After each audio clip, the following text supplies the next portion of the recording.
കൊണ്ടോട്ടി നഗരസഭയുടെ ശുചിത്വ brand അംബാസിഡറായി football താരം അനസ് എടത്തൊടിക.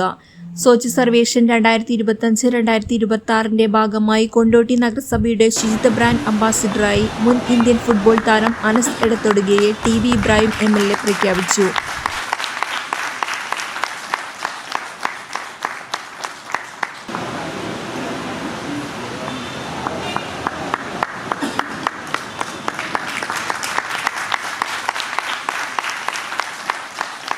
MCF ഇല്ലാത്തതിന്റെ പേരിൽ നമുക്ക് 33 kV സബ്സ്റ്റേഷൻ നമുക്ക് ചെമ്മലപ്പറമ്പിലുള്ള സ്ഥലം അതിനുവേണ്ടി വിട്ടുകൊടുത്തിട്ട് പോലും LSCD ഡിപ്പാർട്ട്മെന്റ് അതിനുവേണ്ടി സമ്മതിച്ചിട്ടില്ല. കഴിഞ്ഞ പ്രാവശ്യം ചെയർമാനും അതുപോലെ തന്നെ മൊയ്തീൻ അലി അടക്കമുള്ള ആളുകൾ പല പ്രാവശ്യം ഞങ്ങൾ PD കണ്ടിട്ട് പോലും മന്ത്രി കണ്ടിട്ട് പോലും അതിന് അനുമതി കിട്ടാത്തതിന്റെ കാരണം നമുക്ക് MCF സ്ഥാപിക്കാൻ സാധിക്കാത്തതാണ്.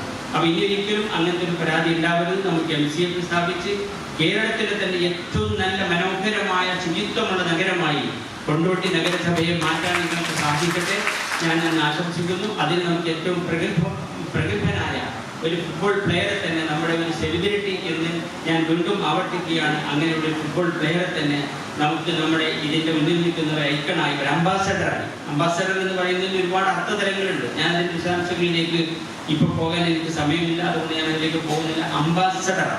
ഈ അംബാസഡറെ വെച്ചുകൊണ്ട് നമുക്ക് പൂർത്തീകരിക്കാൻ കഴിയും. അങ്ങനെ പൂർത്തീകരിക്കാൻ സാധിക്കട്ടെ എന്ന് ഞാൻ ആശംസിക്കുന്നു. അനസിനെ സംബന്ധിച്ചിടത്തോളം ഞാൻ മറ്റൊരു ഗുണം കൂടി കണ്ടു. ഇപ്പൊ അംബാസഡറായി നിൽക്കുകയാണെങ്കിൽ അതിന് വലിയ ചാർജും ഒക്കെ അനസിന് വാങ്ങാൻ കഴിയും. ഇവിടെ മാത്രമല്ല, വേറെ ഏത് ഇതിന് പോകണം. ഒരിക്കൽ പോലും സാമ്പത്തികമായ ഒരു താല്പര്യം അനസിൽ ഒരിക്കലും തൊട്ട് നേടിയിട്ടില്ല എന്നുള്ളതാണ് മറ്റൊരു കാര്യം. മഹാകവി മോയിൻകുട്ടി വൈദ്യർ സ്മാരക ഹാളിൽ നടന്ന പരിപാടിയിൽ നഗരസഭാ ചെയർമാൻ UK മുഹമ്മദ് ഇശ അധ്യക്ഷത വഹിച്ചു. ഉപാധ്യക്ഷ ആയിഷ ബിന്ദു സ്വാഗതം പറഞ്ഞു. നഗരസഭ ആരോഗ്യ standing committee chairman EM Rasheed വിഷയാവതരണം നടത്തി. മാലിന്യ നിർമ്മാർജ്ജന രംഗത്ത് നഗരസഭ നടത്തിവരുന്ന പദ്ധതികൾക്ക് പൂർണ്ണ പിന്തുണ നൽകുന്നതോടൊപ്പം തുടർ പ്രവർത്തനങ്ങളിൽ പങ്കാളിയാകുമെന്നും അംബാസിഡറായി തെരഞ്ഞെടുത്ത അനസ് എടത്തൊടിക. MCF ഉൾപ്പെടെയുള്ള മാലിന്യ നിർമ്മാർജ്ജന സംവിധാനങ്ങൾ കാലതാമസമില്ലാതെ നഗരസഭയിൽ നടപ്പിലാക്കുമെന്ന് നഗരസഭാ ചെയർമാൻ പ്രഖ്യാപിച്ചു. ഞാൻ അദ്ദേഹത്തിന് കൊടുത്തൊരു ഉറപ്പാണ് MCF കൊണ്ടോട്ടിയിട്ടുണ്ടാവും. അത് ഞാൻ ഭരണസമിതിയുടെ തീരുമാനമാണെങ്കിലും നിങ്ങളൊക്കെ സാക്ഷി നിർത്തി നിങ്ങളൊക്കെ അനുമതിയോടുകൂടെയാണ് പറയുന്നത്.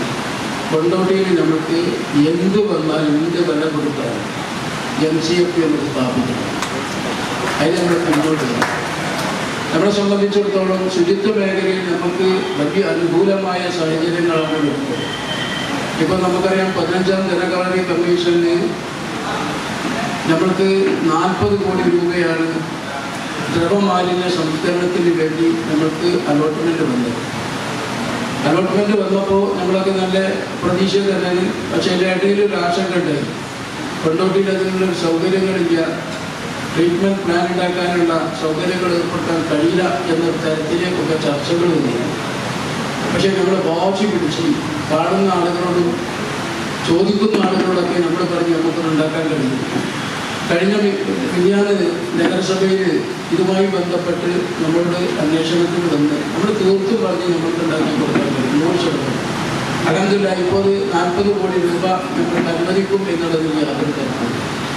അതോടൊപ്പം തന്നെ നമ്മൾ അടുത്ത പ്രപ്പോസലുമായി മിനിഞ്ഞാന്ന് കലക്ടർക്ക് പോയത് എന്തിനാണല്ലോ നമ്മളെ വലിയ തോടുമായി ബന്ധപ്പെട്ട വിഷയം. വലിയ തോടുമായി കലക്ടറോട് ഞാൻ കൃത്യമായി പറഞ്ഞ് കാലിക്കറ്റ് എയർപോർട്ട് നിൽക്കുന്നത് കൊണ്ടോട്ടി നഗരസഭയുടെ പകുതി ഭാഗത്താണ്, പകുതിയിലേറെ ഭാഗത്താണ്. ഒരു 4 ഭാഗം മാത്രമേ നഗരത്തിന് വെള്ളിക്കൽ ഉണ്ടായിട്ടുള്ളൂ. ബാക്കി മുഴുവൻ കിടക്കുന്നത് കൊണ്ടോട്ടി നഗരസഭയാണ്. പക്ഷേ ഒരു രൂപയുടെ പോലും നമുക്ക് ആനുകൂല്യം എടുത്തില്ല. നമുക്ക് എയർപോർട്ടിൽ നിന്ന് നമുക്ക് കിട്ടും. അതുകൊണ്ട് എല്ലാ പീഡനങ്ങളും ബുദ്ധിമുട്ടുകളും പ്രയാസങ്ങളും അനുഭവിക്കുന്നത് കൊണ്ടോട്ടി നഗരസഭയുടെ ജനങ്ങളാണ്. അതുകൊണ്ട് നഗരസഭയ്ക്ക് CSR ഫണ്ടിൽ നിന്ന് ഒരു കാര്യമായ തുക കലക്ടറായി നിങ്ങൾ വാങ്ങിത്തരണം എന്ന് അദ്ദേഹത്തോട് ഞാൻ ആവശ്യപ്പെടുകയും 50 കോടി രൂപയുടെ പ്രോജക്റ്റാണ് അദ്ദേഹത്തിന് കൊടുക്കാൻ വേണ്ടിയിട്ട്.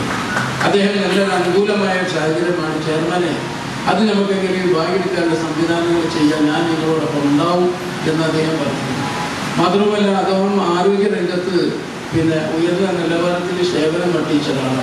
ഇത് പോകുന്നത് അദ്ദേഹം ഡയറക്ടറായിരുന്നു എന്നുണ്ട്. അദ്ദേഹം ആരോഗ്യ മേഖലയും ആശുപത്രിയുമായി ബന്ധപ്പെട്ട് എന്നോട് പല കാര്യങ്ങളും ചോദിച്ചിട്ടുണ്ട്. ആരോഗ്യമേഖലയുമായി ബന്ധപ്പെട്ട് എന്ത് വിഷയങ്ങളുണ്ടെങ്കിലും എന്നോട് സമീപിക്കണം. അതിൻ്റെ പോരായ്മകളൊക്കെ ഞാൻ നികത്തി തരുമെന്ന് ജില്ലാ കളക്ടർ അതും എന്നോട് പറഞ്ഞിട്ടുണ്ട്. ഞാൻ പറഞ്ഞു കൊണ്ടുവരുന്നത് കൊണ്ടോട്ടി നഗരസഭയ്ക്ക് നല്ല അനുകൂലമായ ഒരു സാഹചര്യം ഒക്കെ കടന്നു വരികയാണ്. ഇതൊക്കെ നമുക്ക് പ്രയോജനപ്പെടുത്തണം. ആ പ്രയോജനപ്പെടുത്തണമെങ്കിൽ നമ്മുടെ മുമ്പിലുള്ള ഏറ്റവും വലിയൊരു ആശങ്ക എന്ന് പറയുന്നത് നമുക്ക് സ്ഥലപരിമിതികളാണ്. എന്നാൽ സ്ഥലം കിട്ടാനുണ്ട്. പക്ഷേ അടുത്ത പ്രദേശത്തുള്ള ആളുകളൊക്കെ പല എതിർപ്പുകളും പ്രയാസങ്ങളുമായി അത് മുന്നോട്ട് കൊണ്ടുപോകും. അതുകൊണ്ട് നിങ്ങൾക്കറിയാം ഇതിൻ്റെ പ്രയാസങ്ങളും ബുദ്ധിമുട്ടുകളൊക്കെ. ഞാൻ കാണുന്ന വേദിയിലൊക്കെ പറയുന്ന ഒരു കാര്യമാണ്, നമ്മൾക്ക് കൊണ്ടോട്ടിയിലെ നമ്മൾക്ക് മാലിന്യമുക്തമായി നല്ലൊരു നഗരമായി പൂമ്പാറ്റകൾ പറക്കുന്ന ഒരു നഗരമായി കൊണ്ടോട്ടിയെ നമുക്ക് മാറ്റിയെടുക്കണം. അതിനുവേണ്ടി നിങ്ങളുടെ എല്ലാവരുടെയും സഹായവും സഹകരണവും ഉണ്ടാവണം. നഗരസഭ തീർത്തും ഇതിൽ നിന്നൊരു വിട്ടുവീഴ്ചയ്ക്ക് തയ്യാറല്ല. എന്ത് വന്നാലും ഈ ശുചിത്വ മേഖലയിൽ അങ്ങേയറ്റം വരെ പോകാനും എത്ര അതിനു വേണ്ടി പണം ചെലവഴിക്കാനും കൊണ്ടോട്ടി നഗരസഭ എന്ന് പറയുന്ന വെടിയിരുപ്പും കൊണ്ടോട്ടിയും ഒളിമ്പിച്ചേർന്ന ഈ ഒരു ഭാഗം നല്ല രൂപത്തിൽ കൊണ്ടുപോകുന്നതിന് വേണ്ടി ആവശ്യമായ എല്ലാവിധ ഇടപെടലുകളും അതിനുവേണ്ടി പരിശ്രമങ്ങളും ഞങ്ങളുടെ ഭാഗത്ത് നിന്നുണ്ടാവും. മികച്ച സ്കൂളിനുള്ള പുരസ്കാരം കൊട്ടുകര PPMHSS കരസ്ഥമാക്കി. മികച്ച ഹരിതകർമ്മ സേന അംഗങ്ങളായി രഞ്ജുഷ, ജോളി, നളിനി, പ്രസന്ന എന്നിവരെയും മികച്ച ക്ലീനിംഗ് തൊഴിലാളികളായി വേലായുധൻ K, വേലായുധൻ C എന്നിവരെയും മികച്ച വാർഡായി ചെമ്മലപ്പറമ്പ് വാർഡിനെയും തെരഞ്ഞെടുത്തു. നഗരസഭ സ്ഥിരസമിതി അധ്യക്ഷരായ K റഷീദ് അലി, KK ഖദീജ, നസ്രീന തരുവറ, സഫറുദ്ദീൻ കുനൂക്കര, നഗരസഭാ സെക്രട്ടറി ഹസീന KP തുടങ്ങിയവർ പങ്കെടുത്തു. പ്രദേശത്തൊരു കുടുംബശ്രീ അംഗങ്ങൾ അവരുടെ സ്വന്തം താല്പര്യത്തിന് നാടിന് ആവശ്യമായ ഒരു സംഭവം പടുത്തുയർത്തുമ്പോൾ അതിന് പിന്തുണ കൊടുക്കുകയാണ് ആര് വേണ്ടത്? ഒരു ഭരണകർത്താവാണെങ്കിലും ഒരു സമൂഹമാണെങ്കിലും ഒരു ടീമാണെങ്കിലും അങ്ങനെ നന്നായി മാത്രമേ വിജയിപ്പിച്ചെടുക്കാൻ സാധ്യമുള്ളൂ. പിന്നെ നമ്മളെപ്പോഴും ഒരു എനർജി നമുക്ക് ഉണ്ടാവണം. നമ്മൾ ആ യൂണിഫോം ഒക്കെ ഒന്ന് മാറ്റണം. ഇപ്പോഴുള്ള യൂണിഫോം ഒക്കെ പറ്റ ഇരിക്കണം. ഇതൊക്കെ പൈസ നമുക്കൊക്കെ ഉണ്ടാക്കാം. ഒക്കെ ഉണ്ടാവും. ഇവിടെ നേരത്തെ പറഞ്ഞാൽ നമ്മളിവിടെ കോടിക്കണക്കിന് രൂപയുടെ ബഡ്ജറ്റൊക്കെ വെച്ചിരിക്കുന്ന ചെയർമാനിൻ്റെ ചെയർമാനെ സംബന്ധിച്ചിടത്തോളം അതൊന്നും ഒരു വിഷയമല്ല. പിന്നെ ഞങ്ങളൊക്കെ എതിർക്കുമ്പോഴല്ലേ, ഞങ്ങളൊന്നും എതിർക്കില്ല ഇത്തരം കാര്യങ്ങൾ. ഞങ്ങൾ 100% അതിനൊക്കെ പിന്തുണ ഉണ്ടാവും. നമ്മുടെ നാടിൻ്റെ ആവശ്യങ്ങൾക്ക് വേണ്ടി, നാടിൻ്റെ ഗുണത്തിന് വേണ്ടി ഈ കൊണ്ടോട്ടി നഗരസഭ ശുചിത്വത്തിൽ 1ാം സ്ഥാനം എന്ന് പറയുമ്പോൾ ആണോ? അല്ലെ മുസ്ലിം ലീഗിന് മാത്രമല്ലല്ലോ പേര്. അതിന് വളരെ എണ്ണത്തിൽ കുറവാണെങ്കിലും CPM-ന്റെ ഒരു പ്രതിനിധി എന്ന നിലയ്ക്ക് ഞാനും ഒരു സംശയം വേണ്ട, ഇടതുപക്ഷത്തിന്റെ ഒരു പ്രതിനിധി